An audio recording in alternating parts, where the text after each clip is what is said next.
In preparation for my presentation today, I was thinking of a creative way to introduce my topic.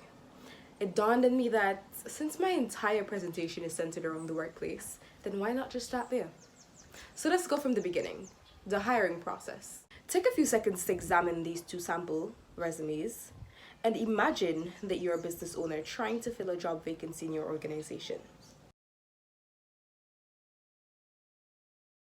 On one hand, we have Erica Henry, who is a high school graduate with not much work experience.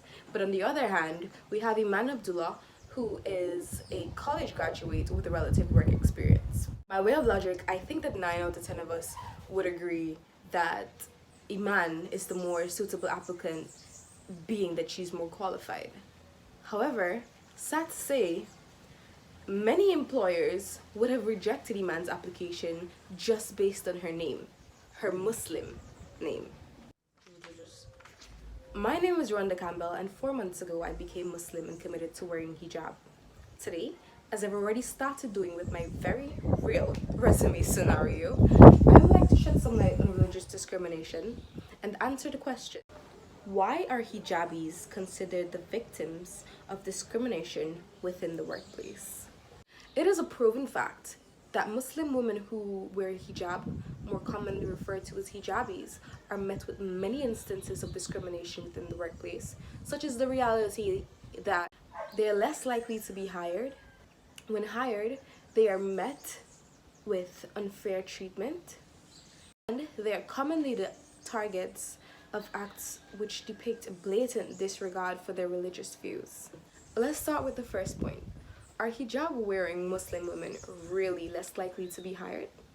Well, there have been multiple researches carried out in an attempt to explore religious discrimination in the hiring process. And, sad to say, they've all produced the same result. Muslim women, particularly those wearing hijab, are indeed less likely to be hired. When addressing women and unemployment, the Women and Equality Committee revealed that Muslim women are 3 times less likely to be unemployed and looking for a job when compared to women in general. There are many instances where Muslim women are offered conditional job offers. The condition? They must remove their hijab while at work. Some are told that the vacancy has been filled when it really hasn't been, and others never really stand a chance because once the interviewer sees her hijab, their mind is already made up.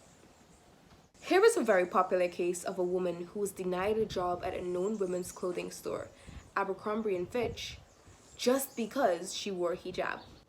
The case was so huge that it made it all the way to the US Supreme Court. Fortunately, she won that case, but there is no denying that hijabis are definitely discriminated against in the hiring process. Next, we examine the fact that an overwhelming number of Muslim women have been claiming that they have been mistreated on their jobs. Cathy Lundin, a notable scholar, carried out research with some of her colleagues to explore religious discrimination. She had this to say on a TED Talk. Here are the major things that we found. We could clearly identify the types of behaviors in the cases that plaintiffs experienced as discriminatory. We could also clearly identify toward what type of coworker, what type of employee these behaviors were directed. The worst behaviors are being directed toward Muslim employees. And we heard Fardosa. This is probably not a surprise to us anecdotally.